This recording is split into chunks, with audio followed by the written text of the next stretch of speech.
अब बेटी तूने तो हमारा सर गर्व से ऊंचा कर दिया, मुझे तुझसे यही उम्मीद थी। तभी दोनों हाथों से अपाहिज वीरेंद्र कहता है, बेटी तूने तो हमारा सीना गर्व से चौड़ा कर दिया, अब तू अपना सपना पूरा कर सकती है। लेकिन कैसे? मेरा कॉलेज कंप्लीट हो गया है। पर अरे दीदी, आपने कॉलेज में टॉप किया है, आपको स्कॉलरशिप मिली है और आपका एडमिशन अपने आप हो गया है। अब आप अपनी आगे की पढ़ाई बिना किसी रुकावट के कर सकती है। ये सुनते ही सभी बहुत ज्यादा खुश हो जाते हैं और फिर रितिका खाना बनाने लगती है। वहीं दूसरी तरफ, क्या हुआ बेटी, तू इतनी उदास क्यों है? तेरे कुछ परसेंटेज ही तो कम आए थे, पैसे देकर एडमिशन करवा ले। कैसे करवा लूं? आपकी उस भतीजी ने कॉलेज में टॉप करके इकलौती जो सीट बची थी ना, उसे भी हड़प लिया है। क्या? वो गवाह लड़की? तू चिंता मत कर बेटे, अब मैं कुछ ऐसा करूंगी जिससे वो खुद ही कॉलेज छोड़ जाएगी। सुमित्रा की बात सुनकर यह खुश हो जाती है और फिर अगले दिन घर का पूरा काम करके कॉलेज के लिए निकलती है। दीदी, आज तो आपके कॉलेज का पहला दिन है, बेस्ट ऑफ लक। हाँ ठीक है। फिर रितिका तुरंत घर से निकलती है और कॉलेज के लिए रिक्शा पकड़कर जाने लगती है। तभी कुछ पड़ोसन, अरे सावित्री बहन, क्या करोगे इतना पढ़ा लिखा कर? कॉलेज कंप्लीट हो गया है, शादी करवा दो। हाँ मैं भी यही सोच रही हूँ, लेकिन उसने अभी मना किया है। शुरू में तो सब ऐसे ही कहते हैं, लेकिन अगर बाद में कुछ ऊंच नीच हो गई ना और उम्र निकल गई तो इस गरीबी की वजह से कहीं शादी भी नहीं होगी। शीला की बात सुनकर सावित्री सोच में पड़ जाती है। वहीं दूसरी तरफ कॉलेज के बाहर गेट पर, अरे ओ मैडम, इस तरह कहाँ कॉलेज के अंदर ससराते हुए चली जा रही हो? गार्ड भैया, मेरे इस कॉलेज में एडमिशन हुआ है स्कॉलरशिप की वजह से, ये देखिए आइडेंटिटी कार्ड। फिर रितिका आइडेंटिटी कार्ड दिखाकर कॉलेज में एंट्री लेती है। तभी उसे कुछ मॉडर्न लड़कियों का ग्रुप देख लेता है। अरे वो देखो उस गंवार को, स्कॉलरशिप के दम पर किस तरह हम जैसे अमीरों की कॉलेज में एडमिशन ले लिया है उसने। सच में न जाने इस स्कॉलरशिप की वजह से किन किन गरीबों को देखना पड़ता है। ये सारी बातें रितिका सुन रही थी, लेकिन बिना कुछ कहे लेक्चर अटेंड करने चली जाती है। वहीं दूसरी तरफ, अब लगता है सच में हमें रितिका की शादी करवा देनी चाहिए। हाँ, इसकी बुआ भी यही कह रही थी। तभी रितिका की बुआ सुमित्रा लड़के और उसके काका को लेकर घर के अंदर आ जाती है। अरे नंजी, आप यहाँ, ये लोग कौन है?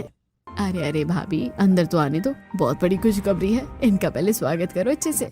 सुमित्रा की बात सुनकर सावित्री तुरंत सभी का स्वागत करती है और सुमित्रा लड़के की बहुत तारीफ करती है। अरे सुमित्रा, कौन है ये? तू इसकी हमसे इतनी तारीफ क्यों कर रही है? अरे आपके घर का होने वाला बड़ा दामाद है, रितिका की शादी करवा दीजिए इससे।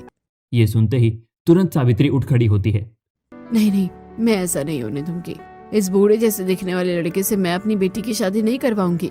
ये आपको बूढ़ा जैसा कहाँ से दिख रहा है?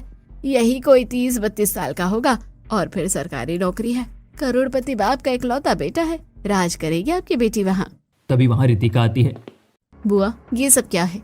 मैं अभी शादी नहीं करूंगी, मुझे अपने परिवार वालों की जिम्मेदारियां उठानी है। इस तरह मैं अपनी माँ को घर घर झाड़ू पोछा करते हुए नहीं देख सकती। परिवार वालों की जिम्मेदारियां उठानी है या कहीं बाहर तेरा चक्कर चल रहा है? इतनी बड़ी हो गई है, तू शादी करेगी तभी तो तेरी छोटी बहन की शादी होगी। हमारी शादी की चिंता आप मत कीजिए बुआ जी, वरना आपके कुछ सफेद बाल भी झड़ जाएंगे। सुमित्रा जी, आपकी वजह से मेरी इतनी बेइज्जती हुई है, मैं आपको छोड़ूंगा नहीं। इतना कहकर राकेश वहाँ से चला जाता है और सुमित्रा भी घर से बाहर निकलती है। इस लड़की की वजह से आज उन लोगों के सामने मेरी बेइज्जती हुई है। अब मैं कुछ ऐसा करूंगी जिससे इस लड़की की चारों तरफ थू-थू हो जाए। ये सोचकर सुमित्रा वहाँ से चली जाती है। परेशानियों का सामना करते हुए रितिका अपनी पढ़ाई पर फोकस करती है। फिर एक दिन, दीदी, आप ये फटे हुए कपड़े पहनकर कहाँ जा रही हो? मेरे सारे अच्छे कपड़े भीगे हुए हैं इस वजह से, और मेरा आज कॉलेज जाना है, बहुत जरूरी है, आज एडमिट कार्ड मिलेगा। इतना कहकर रितिका फटे पुराने कपड़े ही पहनकर कॉलेज पैदल जाने लगती है कि तभी रास्ते में, और रानी चलती है क्या? मुझे जाने दीजिए। अरे डर क्यों रही है? चल चल, तेरे ये फटे हुए कपड़े सिल दूं। रोहित रितिका का रास्ता रोककर उसे छेड़ने लगता है। अरे क्या हुआ, इधर उधर कहाँ जा रही है? चल मेरे साथ, दोबारा ये फटे कपड़े पहनने की जरूरत ही नहीं पड़ेगी।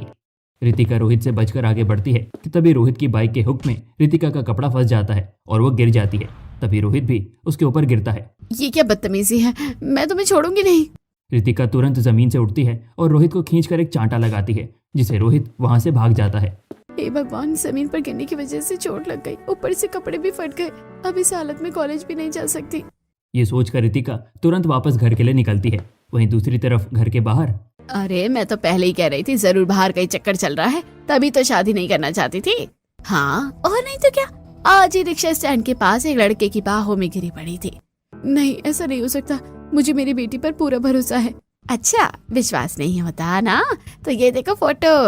सुमित्रा सभी को रोहित की बाहों में गिरी रितिका का फोटो दिखाती है। तभी वहाँ रितिका आती है।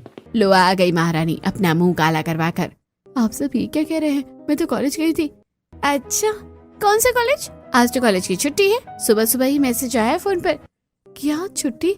अब हैरान होने का झूठा नाटक मत कर। कॉलेज का बहाना बनाकर अपने आशिक के साथ घूमने गई थी। तेरी हालत देखकर ही पता चल रहा है। नहीं, ऐसा नहीं है। तुझ जैसी गरीब परिवार को सोसाइटी में रखकर पहले से ही हमारी सोसाइटी की रेपुटेशन खराब है। अब तुझ जैसी कलंकनी को हम इस सोसाइटी में नहीं रहने देंगे। और अगर तू सच कह रही है तो इसे साबित करके दिखा। जैसे सीता माँ ने अग्नि परीक्षा दी थी, वैसे ही तू अग्नि परीक्षा देकर दिखा। क्या अग्नि परीक्षा?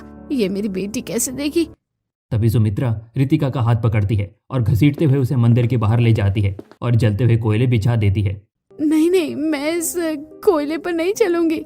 तुझे अग्नि परीक्षा देनी पड़ेगी, वरना हम तुझे और तेरे घर वालों को धक्के मारकर इस सोसाइटी से बाहर निकाल देंगे। हे भगवान, अब मैं क्या करूं? क्या ये अग्नि परीक्षा दूं या फिर अपने परिवार को बेघर होता हुआ देखूं? नहीं, मैं ऐसा नहीं होने दे सकती। ये सोचकर रितिका अपने परिवार वालों के लिए खुद अग्नि परीक्षा देने को तैयार होती है और एक एक कदम आगे बढ़ती है। नहीं, भगवान। रितिका की दर्द भरी चीखें सुनकर मंदिर में आए नितिन की नजर रितिका पर पड़ती है। ये तो रितिका है जिसे मैं बहुत ज्यादा प्यार करता हूँ। मैं उसे इस तरह नंगे पैर कोयले पर चलते हुए नहीं देख सकता। उसके परिवार वाले खुद उसकी अग्नि परीक्षा ले रहे हैं, तो क्या कहकर उसे रोकेगा? नहीं, मैं इस तरह ये नहीं देख सकता। मुझे जल्दी कुछ करना होगा। वहीं दूसरी तरफ रितिका कोयले के ऊपर से चलकर मंदिर पहुंचती है, जिससे उसके पूरे पैरों में छाले पड़ जाते हैं और वो जमीन पर गिर पड़ती है। हे भगवान, इसने तो अग्नि परीक्षा दे दी। मुझे तो लगा था कि ये अग्नि परीक्षा नहीं देगी और फिर मैं इसकी शादी राकेश के साथ करवा दूंगी।